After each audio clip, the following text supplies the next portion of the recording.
Right, thank you. So the next item then is number 7, which is honour-based abuse, and again there is a cover sheet there, just sort of highlighting the sort of priority and strategic work from my office that is taking place, and of course, as we talked about previously, we do work closely with organisations like Karma Nirvana and Staying Put, who specialise and get involved in tackling honour-based abuse and supporting victims, of course. And obviously I recently spoke at an event that Karma Nirvana hosted over in Leeds a few weeks ago that was very well attended, and sort of again highlighted some of the real issues that we face within some of our communities here in West Yorkshire. So again, I'll hand over to you to speak to your report. Thanks. Okay, thanks, Commissioner. Again, so honour-based abuse, I think it's widely accepted that this is still a vastly underreported area for us. We try, when we take the training with the officers and staff force training school, is the old that I used to use for CSE, we've got to hunt for clues really, you know, looking for those pieces of the jigsaw that actually might lead us to an investigation around. So we have to be very proactive in terms of our response around identifying victims of honour-based abuse and identifying those offenders. So again, looking for those clues and those pieces of the jigsaw to make pull the wider picture together. The number of incidents up to February of this year, we've had 198 incidents reported.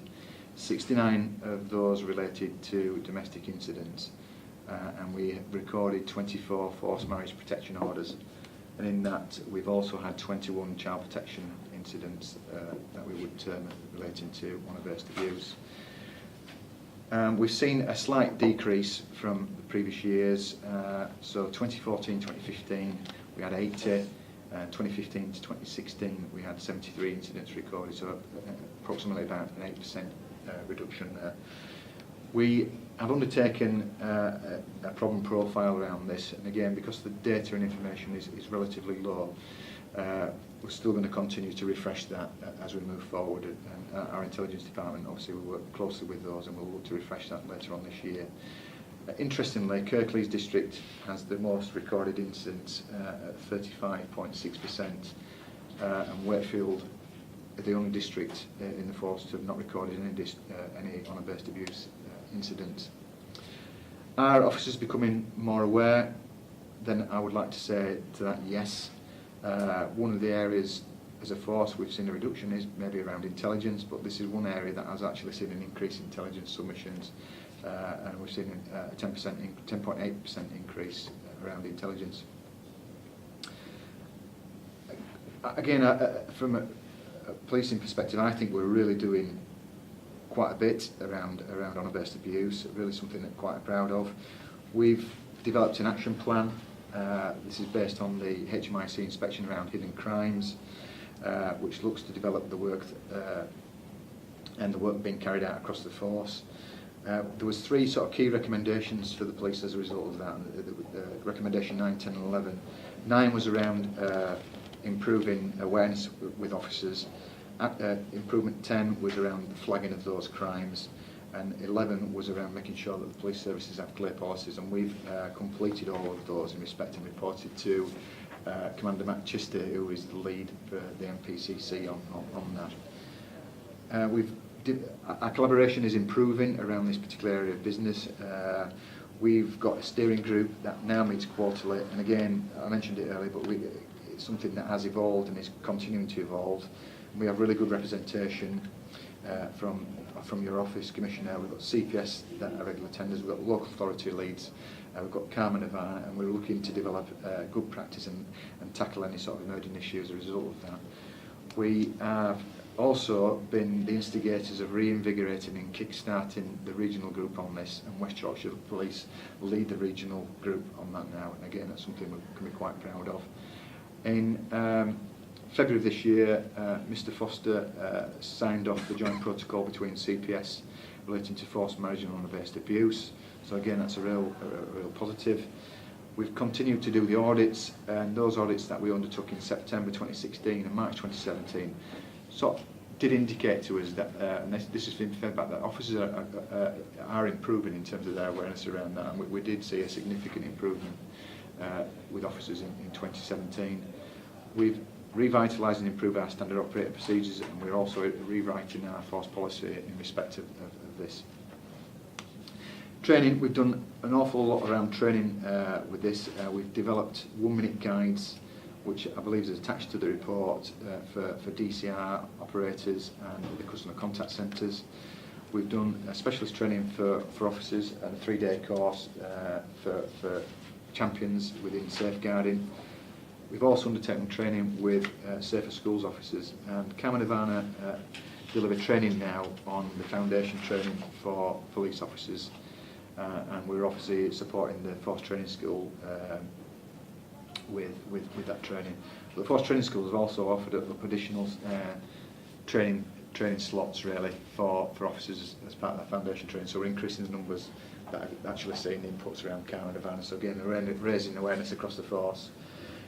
On the back of domestic homicide review, we have developed an induction pack now that covers all disciplines relating to safeguarding. We'll hope as we move forward that that induction pack will be electronic, but we've uploaded that onto the West Yorkshire Police intranet site, and again that's a point of reference for officers new to the organisation or new staff to the organisation. But this will be given out to people who actually do join the organisation at the starting point, but again it will be used as a reference point, so again I think that's a real positive. So that covers all force procedures, force policy, standard operating procedures, contacts and pathways where we can refer people to, etc. So again, really quite proud of that little bit. We've just in the process and just about there really with developing apps for the handheld devices around safeguarding, so again a one push of the button, the officers can look at forced marriage, honour-based abuse, etc. And I mentioned about the development of the intelligence portal where partner agencies can submit intelligence direct to force intelligence that we can act upon immediately. So again, that's a real forward-thinking process that we've got there. And we're also looking at funding streams, and again in the very early stages, we'll probably do this post the elections, but looking at the concept of actually developing a governance mash, and I've had these discussions with Simon Afsal, who obviously are very how we can actually not only have a plate, obviously we've got the governance mash, we've got the governance structures sitting that actually goes out and inspects, but actually drawing partners in through funding to look at and inspect the police service to develop those processes moving forward. So not only do we're looking at the process and structure within the police environment, we have partners that can actually complement and support the police service moving forward through this governance match. So again, that's very early stages is that, and I've done some scoping nationally, and again working with Stuart, we don't think there's anything nationally around that. Again, so I think that's really quite innovative and creative around some of that developments moving forward, and hopefully that will help us provide us with the evidence and continuity around looking for that continual improvement and involvement around some of these key areas. Honour-based abuse is certainly one of those.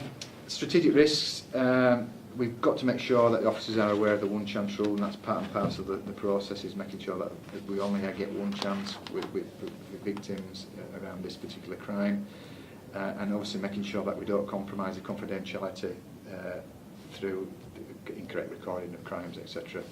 And we'll continue to work with partners and communities to develop our processes around these key areas. Right, and the attachments are the 1 minute guide. Yes. One for forced marriage and one for honour-based abuse. Yeah. Okay. Just going back to page 3. It's just to ask how important is the expansion of the steering group, and do we have some examples of best practice that have been shared? Yeah, well, we've got a case study that's used to discuss at each of the meetings and to look at the shared lessons there. So because we've got so few investigations actually reach the court process, so we try to use examples of the initial attendance and treatment of the victim at the time. So we make sure that from a policing perspective and a partnership perspective that we're doing everything we should be around that particular victim. One of the group from the local authority is looking at the process of information sharing, particularly after a forced marriage protection order is secured. So again, confidentiality around that is quite delicate, shall we say, and that's obviously where it becomes a strategic risk that we don't want to upset, you know, that confidential reporting from victims, etc. Just on the back of that, we've also got one of the people that's been working with us on the video that we had for awareness raising. Again, she's supporting, she's not a victim herself, but her family members that have around HEM, etc. And again, that's something that we're looking to develop. And again, I know we talk about Karma Nirvana, and you know, clearly they are a West Yorkshire based national organisation actually, but are we working with other groups as well in the West Yorkshire area? Yeah, we've met with the Black Health Initiative in Leeds, looking at areas where we can improve there. Obviously, we met with CIMA, AFSAL recently to look at how we can expand that group and work with the other groups that she may be aware of that we can look at. I do think it's an area that we could improve upon, if I'm being totally honest with you. I think we've obviously got the lady that I mentioned briefly who was a victim of her family's a victim of FGM. And it's again, is looking for those areas. I mean, obviously I use Twitter quite a bit, so I tap into some of the social media stuff around some of these key areas, and trying to make contact through those. So it's, no, I mean, you know, it is a sensitive and difficult area. So, you know, I appreciate that, but you know, I think social media is a good way of being aware of the other players, if you like, in this area of work. And then what are we doing to in partnership really to promote more confidence around reporting of these types of instances and crimes? One of the part of the steering group, and this is why it's really good, you know, we do are looking at sort of a media strategy around that. Is it looking how we can develop strategies in terms of communication material that we can actually develop. One of the members of the group have actually designed materials around forced marriage, which we hope to launch on the Day of Memory on the 14th of July this year. Again, I know previously Mr Foster's done video presentations around that that have gone out on social media. That's currently in draft form, is that material, but hopefully we'll encourage reporting. We're also promoting inputs in schools and have been funded by the Office of Police Crime Commissioner around that, and we're just waiting the evaluation of that. So training's been provided to all safeguarding staff as well, so it's ongoing work, is that? Yeah, because I certainly feel on this one in particular that the reporting of it is clearly extremely difficult for someone that may be affected by this, and quite often I think they would rather do it through a third party type organisation. So I think whatever we take forward there, working with the likes of Karma Nirvana or other organisations, sends out a stronger sort of message, if you like, around those that might be, you know, on the brink of wanting to report it somewhere, might be more encouraged to do so. I think so. Yeah. Okay. Thanks very much again for that report.